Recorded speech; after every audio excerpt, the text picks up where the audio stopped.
Welcome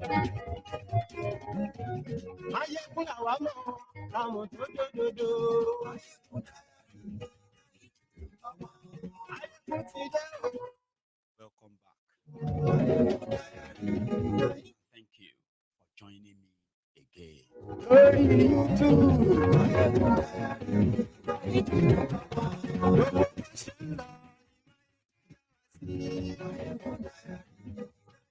Please take your time and read the caption of this broadcast as usual.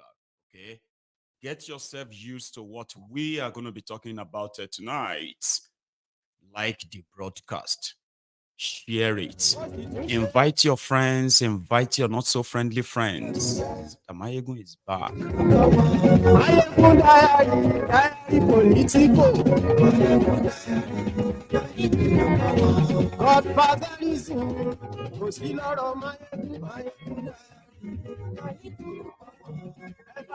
There is so much to unpack tonight, and I kind of advise everyone joining, share the broadcast. Do all you have to do now before you get soaked into the charts. Share this and tell everybody. Mayegun today. Ani esuraki. Mayegun today. Mayegun today. Ọ̀jẹ̀lú esuraki. Mayegun today. Ani esuraki. To save Nigeria economy. Lórí Facebook. Tinubu, for the second time in 3 months, has appointed Aliko Dangote as a member of Tinubu's Economic Recovery and Stability Team. This was just after 24 hours when Dangote came clean. You know, it's not just you, the poor people that are losing under Tinubu. Even rich people that you think are cashing out, they are losing big. The quota system billionaire Dangote came clean a few days ago. Now he's a member of economic team that he kind of changes words few hours later. You need to share this, okay? Invite your friends, invite your not so friendly friends, and tell them that here we go.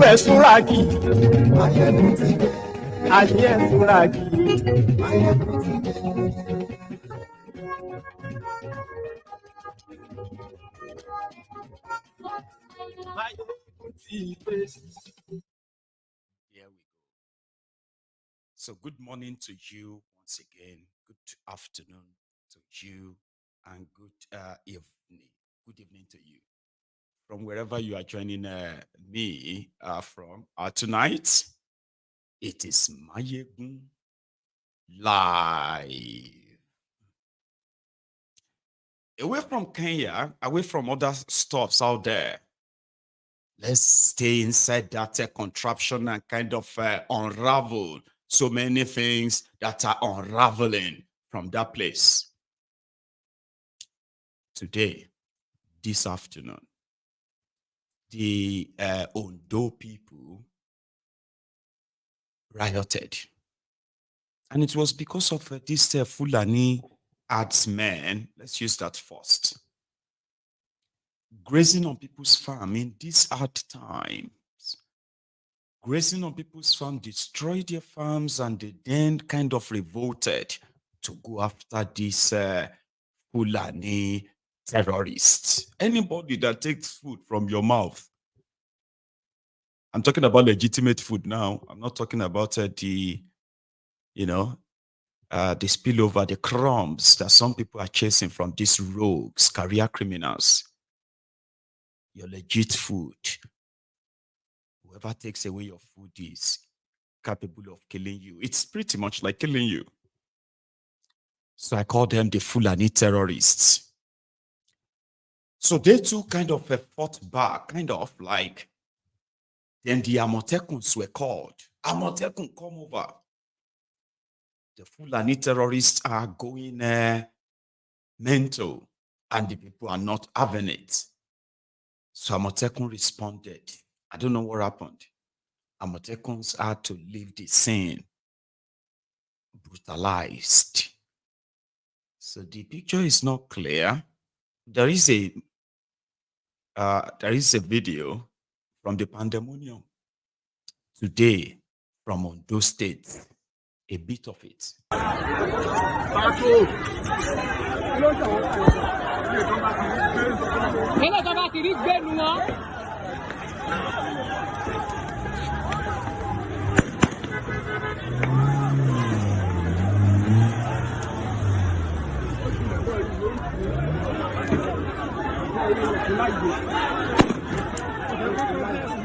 Come on, for glass moto yẹn ni kókó. Glass moto yẹn ni.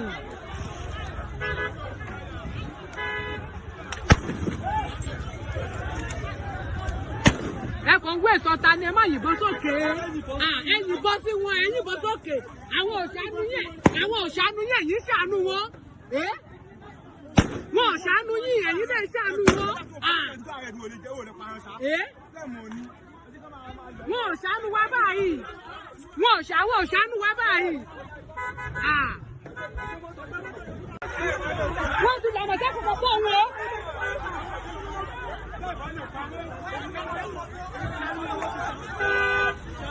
Ṣẹ́rí, wọ́n ti ṣá ọ, ṣẹ́rí, wọ́n ti ṣá ọ. Ṣẹ́rí, wọ́n ti ṣá ọ.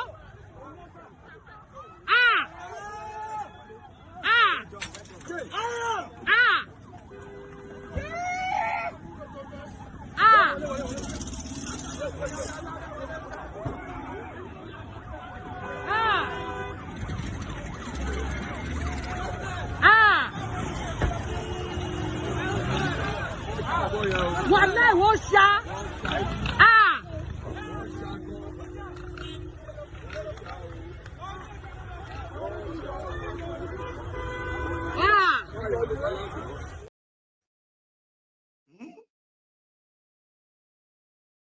Now, Amotekun be that too. Whenever the criminal politicians are having their political campaigns, they will bring in AK-47s with probably millions of live rounds of ammunition, live bullets, when they are doing their political campaigns and going after themselves. Did you hear the Amotekun gun in that video? I'm sorry about the amateur video, okay? That's the most I could get around. Ẹ má yìnbọn sókè, ẹ yìnbọn sí wọn. Àwo ṣàánú yín, ẹ̀yin ṣàánú wọn, ẹ yìnbọn sí wọn. What the woman was saying, the voice you heard in that video was that stop shooting in the sky, stop shooting in the air, shoot at them. You need to shoot at them. They don't give a damn about you. But you are here trying to shoot up. They're talking about the Fulani terrorists. And indeed, the moment they manage to get closer to the Amotekun, the marketed one that they quickly took back into their truck. So that happened in Ogun State today. Bleeding seems to be a common thing right now in the contraption, where it has been a thing for a while. Just depends on who is bleeding. There are those who are bleeding blood. I mean, if you bleed blood, you can possibly, care for it and treat it, stop the bleeding. Majority of Nigerians are bleeding economically. Their lives have took the worst turn. But you see, the coping mechanism, I better past my neighbor, and the ability to say, God go provide, God go help, has made the criminal politicians in Nigeria to get away with a lot. Many people are bleeding, businesses are bleeding. And that's exactly what Dangote said a few days ago. He's a quota system billionaire. He's more protected for some reason, right? He had to kind of come out and say, this whole policy thing, because Tinubu and his gang, as part of the conditions given to them for all the monies they are promising or promised, they are going to, loan them this year. Tinubu, like Kenya, he has to increase taxes on those of you who are still working, on those of you who still have businesses you are opening. They just have to. They needed those money to continue to feed their greed. That makes them live like kings. Could do anything, anytime. So you would have to pay, right? Businesses would have to pay. And guess what Dangote said, which is true. The banks are not giving out loans. And wherever, in a very rare circumstance, right, wherever they give out all these loans, they give them out with a ridiculous interest rate that will, instead of helping businesses, continue to stifle them and kill them. And because of this, businesses who are suffering under this kind of economic directionless voodoo economy of Tinubu that celebrates more of committees, announcements. But when it comes to the implementation of most of the things they are saying to you, then you realize their incompetence. They will monetize it. Their greed will then suddenly turn that beautiful idea nonsense they say to you to a beautiful nonsense. Beautiful idea to beautiful nonsense. So businesses are dying. Many of them are packing up. Jobs are being lost. People are falling into poverty. All of these are evident. But what are the economic policies of Tinubu? Share money to those who are already poor. Let's give them money. Share food to those who are hungry. And then wait. And let's see what will happen. Because we are working. So Dangote has to say, in his words. Mr. Vice President, Your Excellency, I know that today we're battling with a very high interest rate. This interest rate is now saying that we should fight inflation. I'm not an economist. I'm just a local businessman. But, Your Excellency, the other countries, why did they jack up interest rates? Because during COVID, the G7 countries pumped money into their economies to the tune of 18.9 trillion. So their economies were over, they were over, they were evaporated with so many things. So there are so much of money chasing few goods. So if you have so much of money chasing fewer goods, it means that everything is going to go up. But, Your Excellency, during COVID, we did not, and I repeat, we did not reflect any economy at all. We didn't do anything. The only thing that we did was sharing of palliatives. I'm not talking about Nigeria now. I'm talking about Africa in general. There's no any African country that can. Maybe some few have actually given lower interest rates. But right now, Your Excellency, at 30%, there's no way anybody can create jobs. If interest rate is 30%, there won't be any job creation because we're actually stifling growth. So interest rate can remain 30, but then no growth will happen unless that interest rate goes down. Do you get that? Like, it is true, okay? If businesses are operating under multiple taxes and at the same time, access to capital to support their businesses, like support your business and then grow your businesses, which would then make you want to employ more people when you grow your businesses. But the bobo sold to Nigerians was that by Kadobi, that is the Oduduwa Emefiole, right? So the bobo they sold to Nigerians was that in the UK, when COVID happened and the economy of the world kind of crumbled, right? People lost jobs, businesses shut down. Many of them never came back, right? Production reduced and all of that stuff all over the world. So in order to control inflation, the central banks of different countries in the world, including this country, UK, implemented a policy that was more or less like to increase interest rates in order to match it with inflation.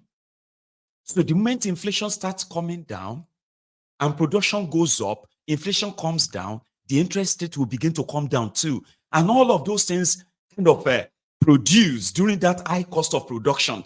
The government intervened by subsidizing many of them just right through production level before they even get to our shelves in the stores. All of this were effort put behind.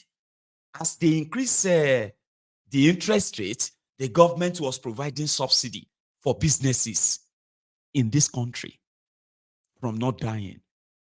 For some businesses that had to furlough their own workers, the government took up their welfare. If you were furloughed, if you somehow lost your job during the COVID, the government took over their welfare. They were being paid some amount of money. Their rent, their electricity, their gas, and other bills like that were being cleared as part of the process to manage the volatility, the imbalance created by the COVID shock.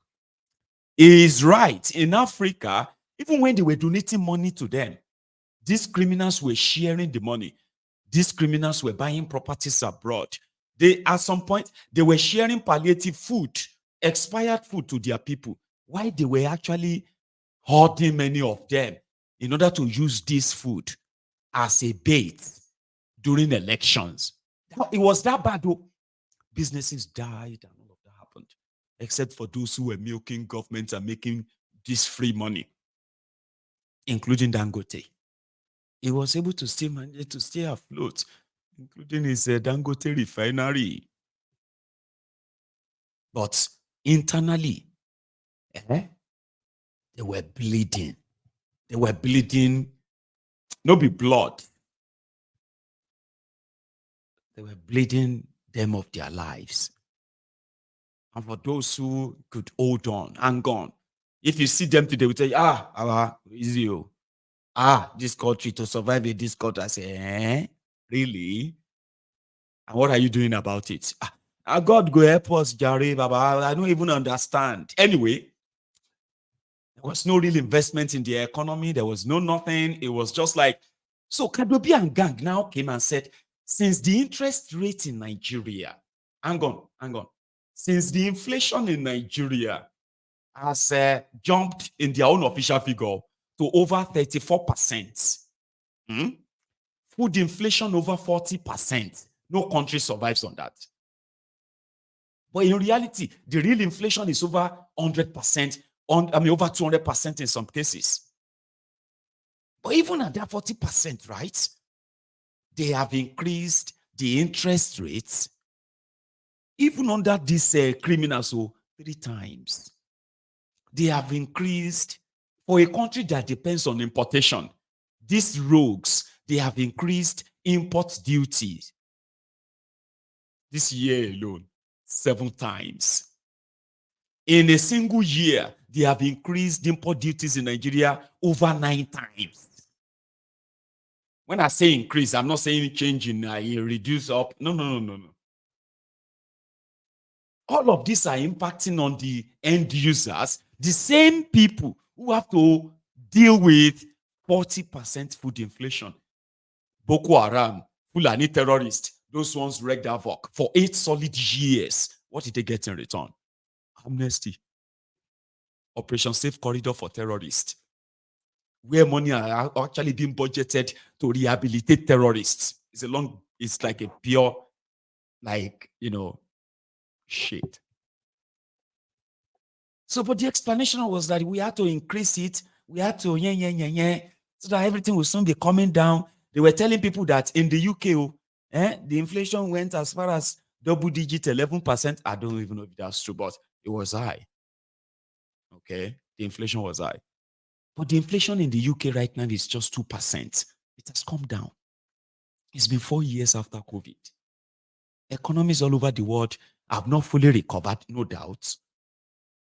But they have moved far off from where they were 4 years ago. But Nigeria, under APC, it has drowned more. And it's all excuses every day, ladies and gentlemen. Excuses. So, I think it was in March when Tinubu inaugurated his economic council. I don't know if you remember. Dangote was member. He was member of those that Tinubu put together, billionaires. Elumelu, Dangote, Hitty Man, and so many other, crooked heads. They are going to work on Nigeria economy. They are going to advise Tinubu. 3 months after that, wreck. More debts. Tinubu has, attracted over 30 Nigerian this thing. 34 trillion naira in 1 year. That is the debt. That is how much they have added to Nigeria debt in 1 year. As you are watching this video, they are trying to bring back Nigeria National Grid because it just collapsed an hour ago. Breaking news, Nigeria National Grid collapsed. The entire Nigeria right now is in darkness, except for those who have solar and generator. And according to the report, this is the 4th time the National Grid of Nigeria, electricity in Nigeria, collapsed under these rogues. Businesses are dying because, the cost of production of running your business in that place. If you are not one of those thieves that they are using as SPV, the one they are using to move money, you will be sweating blood. That's the real thing. And why some of you are keeping quiet is just what I don't know. And that's how much we don't know how deep this corruption we are talking about. We don't know how deep it runs. If people who are losing their investment, their businesses under this kind of economic policies are giving excuses, going to churches to go and pray to God to save them, going to mosques to go and pray to God to save them, I don't understand how deep this corruption runs. Are all these businesses legit? Are all of you running your businesses with legit money? For real, inside that economy? Abi you are just running them on grace of God? Because now so all of now they say, well, it's just the grace of God, my brother. There's so many basic. Are you sure? Are you? People are in debt. The health of people have deteriorated. Not because they are doing anything other than thinking about their indebtedness. In Tinubunomics. But they are not really moved enough to demand for something different. That's the irony, right? So the billionaire who lost over $7 billion from his wealth, in case if you don't know, in the last 8 years under APC, Dangote has lost more than 6 to 7 billion of his supposed wealth and projection from what it was 8 years ago. The devaluation of the Nigerian naira, the superinflation or hyperinflation that you are suffering from, that has devalued your currency by more than 2/3 of the value of your currency. Nigerian naira is so valueless right now. I mean, come on. So businesses are going through it, no joke. And the people, the end users, A few days after that, Tinubu had to put together a new economic team, and Dangote is invited again. That they are now going to be, they are not going to be called the economic team alone. They're going to be called Economic Recovery and Stability Team. And Tinubu inaugurated them. I'll show you. Let me thank my friends, Aliko Dangote, Tony Lumelu, many of you from the private sector, for sparing this time to help our nation. It's Nigeria that is calling, not Ebola Tinubu. And the hope of the entire nation hangs on you people. Ayo Salami, how are you? Good to see you. I want to see the challenge of the present time. Having listened to Wale, you've heard clearly what I would call you here. I can